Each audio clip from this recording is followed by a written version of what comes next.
என் இனிய தமிழ் நண்பர்களுக்கு P R சுந்தரின் அன்பான வணக்கங்கள். இந்த எபிசோடில் நான் ஒரு முக்கியமான விஷயத்தை பற்றி பேச போகிறேன். இது என்னுடைய வாழ்க்கையில் நடந்த ஒரு விஷயம்.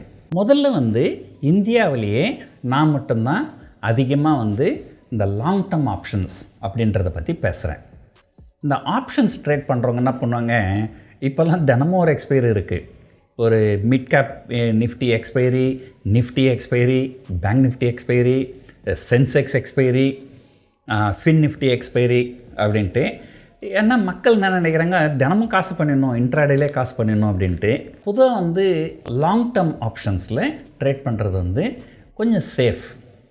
எதனால் சொல்ல வரேன்னா, ஒரு பழமொழி இருக்குது, you can predict the season but cannot predict the weather அப்படின்னு சொல்லுவாங்க. அதாவது அக்டோபர் நவம்பரில் மழை பெய்யும் அப்படின்னு சொல்லலாம், ஆனால் அடுத்த ஒரு மணி நேரத்தில் மழை பெய்யுமா பெய்யாதானா அது யாருக்கும் தெரியாது. அதனால் எப்பவுமே ஒரு லாங் டேர்ம் வியூ எடுக்கிறது கொஞ்சம் சுலபம், ஷார்ட் டேர்மில் வியூ எடுக்கிறது கொஞ்சம் கஷ்டம். அதனால தான் நான் பெரும்பாலும் லாங் டேர்ம் ஆப்ஷன்ஸ் பண்ணுங்க அப்படின்னு சொல்லுவேன். நான் பல ஆண்டுகளாக லாங் டேர்ம் ஆப்ஷன்ஸ் பண்ணிட்டுருக்கிறேன். ஆனால் இப்போது சமீபத்தில் அடுத்த ஒரு வருஷத்துக்கு நான் செபி பேனில் இருக்கிறேன், நான் ட்ரேட் பண்ணக்கூடாது. பட் அதுக்கு முன்னாடிலாம் நான் நிறைய லாங் டேர்ம் ஆப்ஷன்ஸ் பண்ணியிருக்கிறேன். அதை பற்றி நான் யூடியூப்பும் போட்டிருக்கிறேன். போன வருஷம் துபாயில் ஒரு கான்ஃபரன்ஸ் பண்ணியிருந்தேன். அப்போ ஒரு ஸ்ட்ராட்டஜி எடுத்திருந்தேன். அதுக்கப்புறம் அதை பேங்காக்கில் ஒரு கான்ஃபரன்ஸ் நடந்தப்போ நான் அதை ஷேர் பண்ணியிருந்தேன். அந்த வீடியோ நீங்கள் பார்த்துருப்பீங்கன்னு நினைக்கிறேன். அப்படி பார்க்கலன்னா இந்த இடத்துல போய் பாருங்கள். அந்த ஸ்ட்ராட்டஜிலாம் நல்ல ரிசல்ட் கொடுத்துருக்குது. முதல்ல ரிஸ்க் கம்மியாக பண்ணணும் அப்படின்னா லாங் டேர்ம் ஆப்ஷன். அதாவது அதில் ரிஸ்க்கே இல்லைன்னா சொல்ல முடியாது. ரிஸ்க் இல்லைன்னா உங்களுக்கு ரிவார்டே கிடையாது. But compared to short term long term பண்ணுறது கொஞ்சம் பெட்டர். இதுக்கப்புறம் என்னுடைய வாழ்க்கையில் நடந்த சில விஷயங்களை நான் உங்களுக்கு சொல்கிறேன். 2004 அப்போ நான் பங்குச்சந்தையில் இல்லை. 2004 பொதுவாக மக்கள் பிஜேபி ஜெயிக்கும் அப்படின்னு நினச்சாங்க. அப்போ இந்தியா ஷைனிங் அப்படின்னுலாம் நிறைய விளம்பரம் பண்ணாங்க பிஜேபி. ஆனால் அந்த எலெக்ஷனில் பிஜேபி தோத்துட்டாங்க. அப்போ பங்குச்சந்தைகள் பெருமளவு சரிஞ்சுது, கிட்டத்தட்ட 30% இறங்குச்சு. அதே போல் 2009 அதுக்கு அடுத்த எலெக்ஷன். அந்த 2009 பெரும்பாலும் எல்லோரும் என்ன நினச்சாங்கன்னா, ஹங் பார்லிமெண்ட் தான் வரும், யாருக்குமே மெஜாரிட்டி வராது அப்படின்னு நினச்சாங்க. ஆனால் எலெக்ஷன் ரிசல்ட் வந்தப்போ என்ன ஆச்சுன்னா, காங்கிரஸுடைய கூட்டணி பெரும்பான்மையாக வந்துட்டாங்க. அதனால் என்ன ஆச்சுன்னா, மறுநாள் திங்கட்கிழமை ஸ்டாக் மார்க்கெட் ஓப்பன் பண்ணும்போதே 20% அப் ஆச்சு. அப்போல்லாம் பங்குச்சந்தை 10 மணிக்கு ஆரம்பிப்பாங்க. 10 மணிக்கு ஆரம்பித்தாங்க, 1-2 செகண்டுக்குள்ளார 10% ஏறிடுச்சு. எக்ஸ்சேஞ்ச் இழுத்து மூடிட்டாங்க. அப்புறம் இன்னொரு 1 மணி நேரம் கழிச்சு திரும்ப ஆரம்பித்தாங்க, திரும்ப 10% ஏறிச்சு. உலகத்தில் நிறைய பங்குச்சந்தைகள் 10% இறங்கி அதனால் எக்ஸ்சேஞ்ச் க்ளோஸ் பண்ண நிகழ்ச்சிகள் நிறைய நடந்திருக்குது. ஆனால் 20% ஏறி ஒரு பங்குச்சந்தை க்ளோஸ் ஆனது எனக்கு தெரிஞ்சு இந்தியாவில் மட்டும்தான், வேறு நாட்டில் இருக்கான்றது தெரியல. நம்ம போய் கூகுளில் போய் சர்ச் பண்ணி பார்க்கணும். இப்போது 2004 எலெக்ஷனுக்கு அப்புறம் 30% விழுந்தது. 2009 எலெக்ஷனுக்கு அப்புறம் 20% ஏறிச்சு. அது 30% ஒரே நாளில் இறங்கலன்னு நினைக்கிறேன், ஒவ்வொரு பீரியட் ஆஃப் டைமில் இறங்கிச்சு. ஆனால் இது ஏறினது ஒரே நாளில் 20% ஏறிச்சு. அதுக்கப்புறம் 2014 அந்த 2014 எலெக்ஷனுக்கு முன்னாடி அப்போ சன் டிவியில் சன் நியூஸ் தொலைக்காட்சி அப்படிங்கிற சேனலில் வர்த்தக உலகம் அப்படின்னு ஒரு ப்ரோக்ராம் போயின்னு இருந்தது. அதில் அப்பப்போ என்னை ஒரு எக்ஸ்பர்ட்டாக கூப்பிடுவாங்க. அப்போ ஃபோன் பண்ணி சிலர் கேள்விகள் கேட்பாங்க, அதுக்கு நம்ம பதில் சொல்லணும். அப்போ எனக்கு நல்லா ஞாபகம் இருக்குது. அப்போ கிட்டத்தட்ட ஒரு 7300 7400 அப்படின்ற லெவலில் நிஃப்டி இருந்தது. ஒருத்தர் ஃபோன் பண்ணி எனக்கு, சார் நான் 800 ஷேர் வாங்கியிருக்கிறேன், 800 கால் வாங்கியிருக்கிறேன் சார், எனக்கு ப்ராஃபிட் வருமா அப்படின்னு கேட்டார்.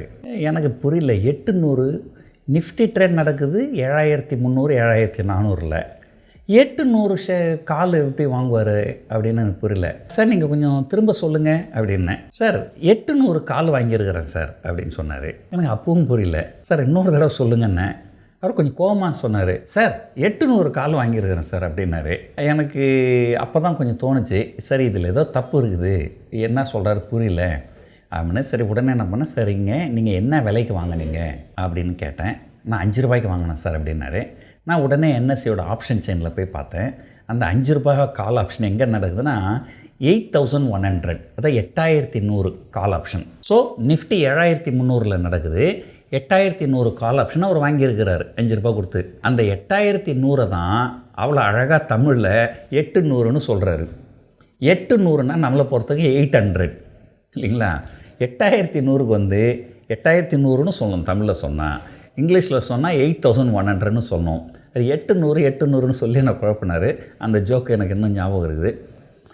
அதுக்கப்புறம் நான் அவருக்கு சொன்னேன், நீங்கள் ப்ராஃபிட் பண்ணுறதுக்கு வாய்ப்புகள் ரொம்ப குறைவு அப்படின்னு சொல்லிடுறேன். அதே நேரத்தில் அப்போது எனக்கு தெரிஞ்சு சென்னையில் இருக்கிற ஒரு புரோக்கர் என்ன பண்ணியிருக்கிறாரு, ஒரு பணக்கார கிளைண்ட் ஒருத்தர்கிட்ட சொல்லி, சார் பாருங்கள் சார், 2009 ஒரே நல்ல பங்குச்சந்தைகள் வந்து 20% ஏறி போச்சு. அன்றைக்கி 5 ரூபாய்க்கு ஆப்ஷன் வாங்கினவங்களுக்கெல்லாம் வந்து 500 ரூபாய் ஆகிடுச்சு. சார் இப்போ நீங்கள் அந்த 5 ரூபாய்க்கு நீங்கள் ஆப்ஷன் வாங்கினீங்கனால் அது 500 ரூபாய் ஆச்சுனால் உங்களுக்கு 100 மடங்காகிடும் சார்.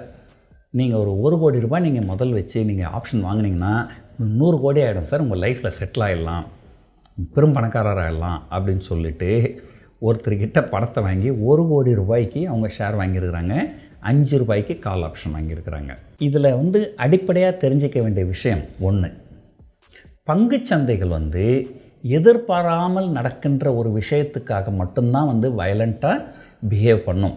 2004 எல்லாருமே பிஜேபி ஜெயிக்கும்னு நினச்சாங்க, ஆனால் பிஜேபி தோற்றுது. அதனால் மார்க்கெட் வயலண்ட்டாக ரியாக்ட் ஆச்சு. 2009 ஹங் பார்லிமெண்ட்டு தான் வரும்னு எல்லாரும் நம்பினாங்க. ஆனால் அது ஒரு ஸ்டேபிள் கவர்மெண்ட் வந்தது, அதனால் அப்சைட் ரியாக்ஷன் வந்தது. ஆனால் 2014 எல்லாருக்கும் தெரியும் பிஜேபி தான் வரப்போகுதுன்ட்டு. ஏன்னா அந்த 2G ஸ்கேம்னு சொல்லிட்டு காங்கிரஸுக்கு வந்து ஒரு பெரிய கெட்ட பேர் இருந்தது. அப்போ எல்லாருக்குமே தெரிஞ்சது பிஜேபி தான் வரப்போகுதுன்னு நினச்சாங்க, அதுதான் வந்தது. அப்போது நீங்கள் எதை எதிர்பார்க்கிறீர்களோ அது நடந்ததுன்னு சொன்னால் பங்குச்சந்தைகள் பெருசாக ரியாக்ட் ஆகாது. ஸோ 2014 எலெக்ஷன் ரிசல்ட் வந்தது. கிட்டத்தட்ட ஒரு 300-400 பாயிண்ட் மேலே போயிட்டு அப்புறம் கீழே இறங்கி ஒரு 100 பாயிண்ட் 200 பாயிண்ட் ப்ளஸ் மைனஸில் க்ளோஸ் ஆகிடுச்சு. ஆனால் அந்த 5 ரூபா ஆப்ஷன் வந்து மறுநாளே வந்து 10 காசு 20 காசு அப்படின்ற அளவு வந்துடுச்சு. அந்த போட்ட பணம் மொத்தத்தையும் அவங்க இழந்தாங்க. இதுக்கு அடுத்த எலெக்ஷன் 2019 எலெக்ஷன் ரிசல்ட் வர்றதுக்கு ஒரு வாரத்துக்கு முன்னாடி நான் வந்து மும்பையில் ஒரு கான்ஃபரன்ஸ் நடத்தினேன். அந்த கான்ஃபரன்ஸில் அட்டன் பண்ணவங்களுக்கு நான் சொன்னேன், நீங்கள் வந்து டிசம்பர் மாதம் லாங் டேர்ம் ஆப்ஷன் நீங்கள் எடுக்கலாம் அப்படின்னு சொன்னேன். அப்போ ஒருத்தர் சொன்னார், சார் இந்த டெலிவிஷனில் வராரு ஒருத்தர், ரொம்ப ஃபேமஸான ஆள், நான் பேர் சொல்ல விரும்பலை. அவர் சொன்னார், சார் 2004 30% ஊந்துருச்சு, 2009 20% ஏறிடுச்சு, அதனால் எலெக்ஷன் சமயத்தில் மட்டும் நீங்கள் வந்து ஆப்ஷனில் செல் பண்ணவே கூடாது, ஆப்ஷன் செல் பண்ணிங்கன்னா பெரிய ஆபத்தில் போய் மாட்டிப்பீங்க அப்படின்னு சொன்னார் சார். ஆனால் நீங்கள் வந்து ஆப்ஷன் செல் பண்ணலான்னு சொல்கிறீங்க அப்படின்னு சொன்னார். அப்போ அதுக்கு நான் இதே பதிலை தான் சொன்னேன். 2004 எதிர்பாராதது நடந்தது, 2009 எதிர்பாராதது நடந்தது. ஆனால் 2014 எது எதிர்பார்க்கப்பட்டதோ அதுதான் நடந்தது. 2019 எது எதிர்பார்க்கப்படுகிறதோ அதுதான் நடக்கும். பங்குச்சந்தைகள் பெரிய லெவலில் ரியாக்ட் ஆகாது அப்படின்னு சொல்லியிருந்தேன். அதே போல் அந்த 2019 எலெக்ஷனுக்கு அப்புறம் பங்குச்சந்தைகள் பெருசாக மூவ் ஆகலை. அப்போது செல் பண்ணவங்களாம் ப்ராஃபிட் பண்ணாங்க, பை பண்ணவங்களாம் திரும்ப லாஸ் பண்ணாங்க. சரி, அப்புறம் ஒருத்தர் கேட்டார், சார் 2004 எதிர்பாராதது நடந்தது, 2009 எதிர்பாராதது நடந்தது, 2014 எதிர்பார்த்தது தான் நடந்ததுன்னு சொல்கிறீங்க, இதெல்லாம் ஓகே சார். இப்போ என்ன சொல்கிறீங்க, இப்போவும் எதிர்பார்த்தது தான் நடக்கும், எதிர்பார்க்கப்படுகிறது தான் நடக்கும்னு சொல்கிறீங்க. அதை எப்படி உங்களால் வந்து உறுதியாக சொல்ல முடியும்? ஒருவேளை வந்து தப்பி நடக்கலாம் இல்லையா? அப்படி நடந்ததுன்னா பெரிய லெவலில் லாஸ் வர்றதுக்கு வாய்ப்பு இருக்குது இல்லையா அப்படின்னு கேட்டார். அப்போ நான் அவருக்கு பதில் சொன்னேன். 2009 எலெக்ஷன் வந்தப்போ அந்த எலெக்ஷன் ரிசல்ட்டு, அந்த ஓட் கவுண்டிங் அது வந்து சனிக்கிழமை நடந்தது. சனிக்கிழமை ஓட்டிங் நடந்து சனிக்கிழமை சாயங்காலம் ரிசல்ட் தெரிஞ்சிடுச்சுன்னு சொன்னால் திங்கக்கிழமை காலையில் பங்குச்சந்தைகள் பெரிய அளவில் கேப் அப்போ அல்லது பெரிய லெவலில் கேப் டவுனோ நடக்கிறதுக்கு வாய்ப்புகள் உண்டு. அப்போ உங்களால் பொசிஷன் எடுத்திருந்தீங்கனால் உங்களால் வெளியே வர முடியாது, பெருமளவில் நஷ்டம் அடைகிறதுக்கு கண்டிப்பாக வாய்ப்புகள் இருக்குது. ஆனால் 2019 நம்பர் 1 எதிர்பார்க்கிறது தான் நடக்கும்ன்றது ஒரு நம்பிக்கை. அது தவறலாம். அது தவறினாலும் அந்த எலெக்ஷன் ரிசல்ட் வந்து வியாழக்கிழமை வந்தது. இந்த வியாழக்கிழமைன்றது ஒரு ட்ரேடிங் டே. அன்றைக்கி ரிசல்ட் வர வர வர என்ன மார்க்கெட் ரியாக்ட் ஆச்சுன்னா நீங்கள் வந்து ஒரு ஸ்டாப் லாஸ் போட்டுட்டு வெளியே வந்துடலாம். ஸோ ஒரு கேப் அப் கேப் டவுன் நடந்தால் தான் வந்து ஒரு ஆப்ஷன் செல்லருக்கு அது பெரிய தீங்கா முடியும். மார்க்கெட் ட்ரேட் நடக்கும்போது உங்களால் ஒரு ஸ்டாப் லாஸ் வச்சு உங்களால் வெளியே வர முடியும்.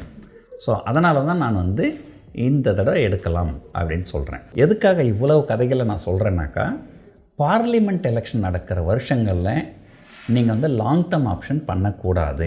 நம்பர் 1. எப்போ பண்ணலான்னு சொன்னால், எலெக்ஷன் கமிஷன் வந்து டேட் அனௌன்ஸ் பண்ணுற வரைக்கும் வெயிட் பண்ணுங்கள். அந்த டேட் அனௌன்ஸ் பண்ணி அந்த எலெக்ஷன் ஓட் கவுண்டிங் சனிக்கிழமையோ அல்லது ஞாயிற்றுக்கிழமையோ அல்லது வேறு ஏதோ ஒரு பப்ளிக் ஹாலிடேஸ்லேயோ வந்தால் நீங்கள் பொசிஷன் எடுக்கக்கூடாது. ஏன்னா மறுநாள் பெரிய லெவலில் கேப் அப்போ அல்லது கேப் டவுனோ நடப்பதற்கு வாய்ப்புகள் உண்டு. ஏன்னால் எதிர்பாராதது நடந்தால். ஆனால் அதே வந்து எலெக்ஷன் ரிசல்ட் ஒர்க்கிங் டேயில் வந்ததுனால் நீங்கள் வந்து பொசிஷன் எடுக்கலாம். அதனால் ஒரு பெரிய பிரச்சனை வராது. வந்தாலும் நீங்கள் ஸ்டாப் லாஸ் போட்டுட்டு வெளியே வந்துடலாம். ஒரு குறைஞ்ச தொகை வந்து நஷ்டத்தோடு வெளியே வந்துடலாம். இதுதான் வந்து அதாவது எப்பொருள் யார் யார் வாய் கேட்பினும் அப்பொருள் மெய்ப்பொருள் காண்பதறிவு அப்படின்னு சொல்லுவாங்க. ஏதோ ஒரு டெலிவிஷன் ஆங்கர் அவருக்கு தெரிஞ்சதை சொல்கிறாரு. ஆனால் நான் சொன்னதை கேட்டு நடந்தவங்க 2019 நல்ல ப்ராஃபிட் பண்ணாங்க. எல்லா விஷயமும் நம்ம தெரிஞ்சு பண்ணோம்னாக்கா இப்போ குறிப்பாக வந்து பங்குச்சந்தையில் வந்து நாலேஜ் இஸ் பவர் அப்படின்னு சொல்லுவாங்க. இங்கே இந்த மாதிரி நிறைய விஷயங்கள் நமக்கு தெரிஞ்சு பண்ணோம்னால் லாபம் பண்ணுவதற்கு வாய்ப்புகள் நிறைய இருக்குது. இந்த வீடியோ உங்களுக்கு பிடிச்சிருக்குன்னு நினைக்கிறேன். நன்றி, வணக்கம்.